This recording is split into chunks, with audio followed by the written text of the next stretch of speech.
So I'm here with Drew Baker, who's an artist for Legend of Five Rings. He's been an artist from 2001 to 2012, and he's recently returned. Today we're going to talk to him about one of his pieces, Daigotsu Kanpeki.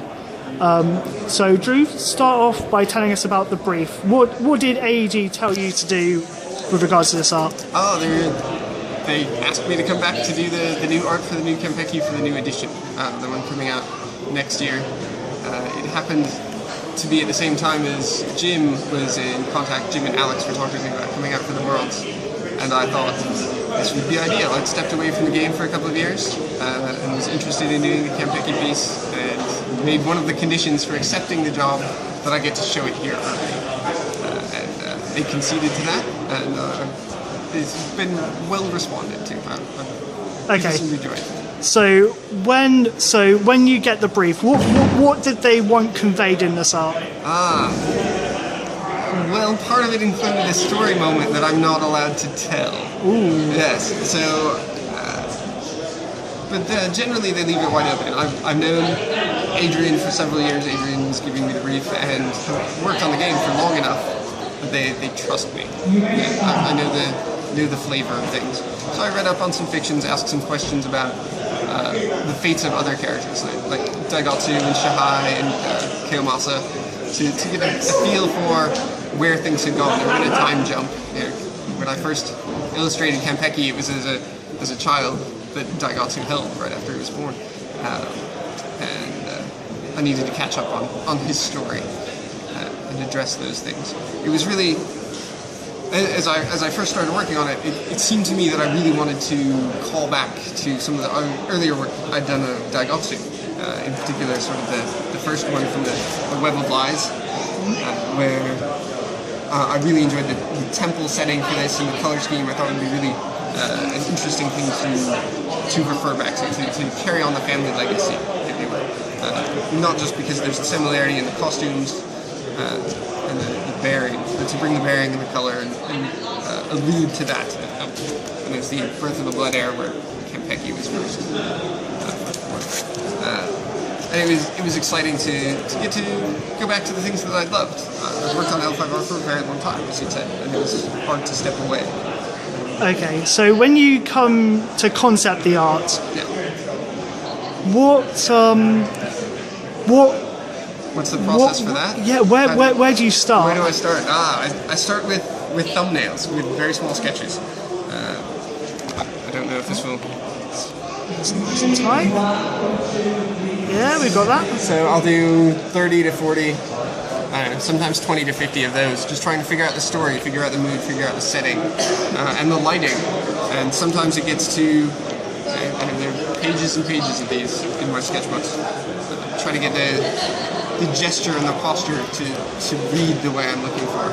And from there, I'll take the thumbnail into Photoshop and do a drawing on top of that to figure out what reference I will need, what the architecture is going to be like, where I should try to find that.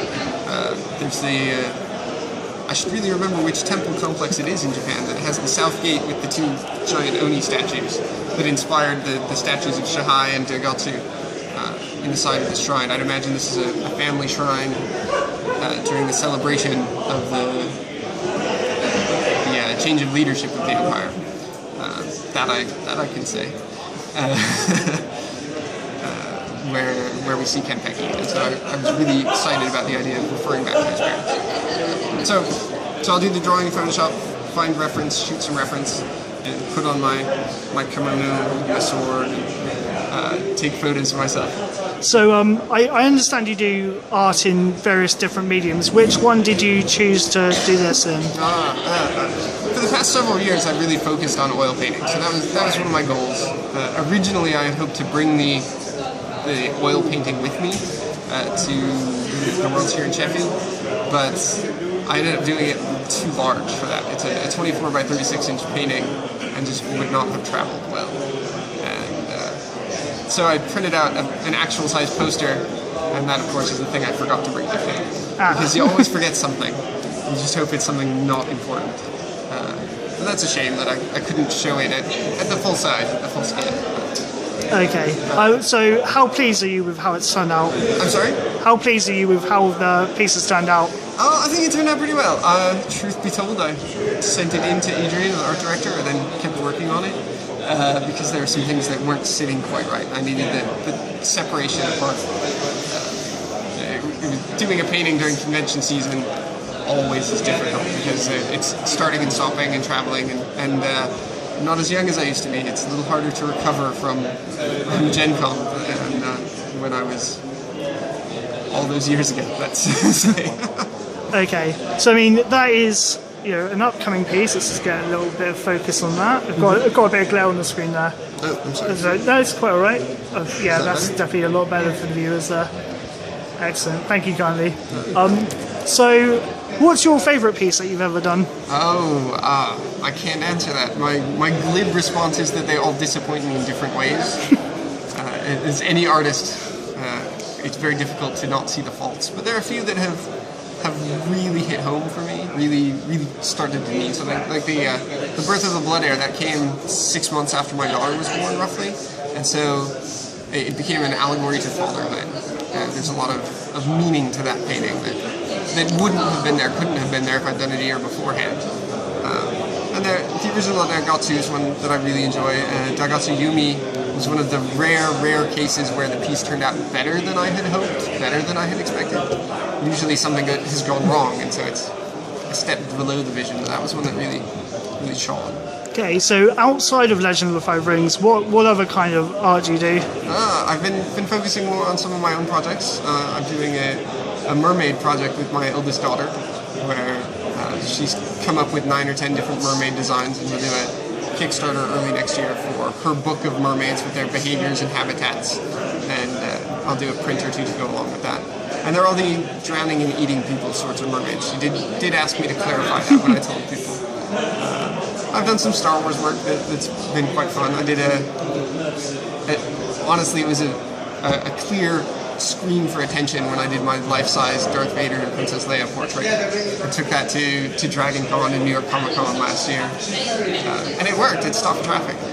A lot of people noticed it. A 7.5-foot tall Darth Vader painting will turn heads. Okay, so you were just talking about your kids there. You told me earlier you've got 4 kids. How into art are they? Well, I think all children are basically into art, but my oldest has always said she wanted to be an artist. Well, truth be told, she said she wanted to be an artist, a nurse, a dancer, and a mythbuster. I thought it was, she wasn't serious about it. But this past summer, she made some real leaps and seemed to develop her skill and really be focused on it. So I took her to IllexCon, which is a little art convention in the States, kept deliberately very small, with 150 of the best fantasy artists in the world on display. And she spent the entire weekend showing her sketchbook to all the other artists talking about art and really loved it. And I'm excited to get to share that with her. Now that I finally believe that that's what she wants to do, I'm eager to work with her on it, eager to develop it. Okay, so where can fans find you online? Well, I'm on Facebook. If you search for my email address, drew@drewbaker.com, that will bring me up. I think it might actually be facebook.com/artpox, ARTPOX. Someone else had Drew Baker, oddly. Or I have, my website is drewbaker.com, but it's generally neglected. Okay, can fans buy prints on there? Updating my website is on my to-do list, but it's somewhere below Plate of Me with my son. That's what happened. Okay, so but can fans buy prints and oil there? There's a section for that on my website. It may just say email me about it, depending on if I've updated things or not. Yeah, prints, playmats, deck backers, those are all available. And if you happen to want a life-size Boba Fett, drop me an email. We'll see what we can work out. Excellent. Thank you for your time, Drew. It's been an absolute pleasure. Thank you very much, Sam. Thank you. Appreciate it.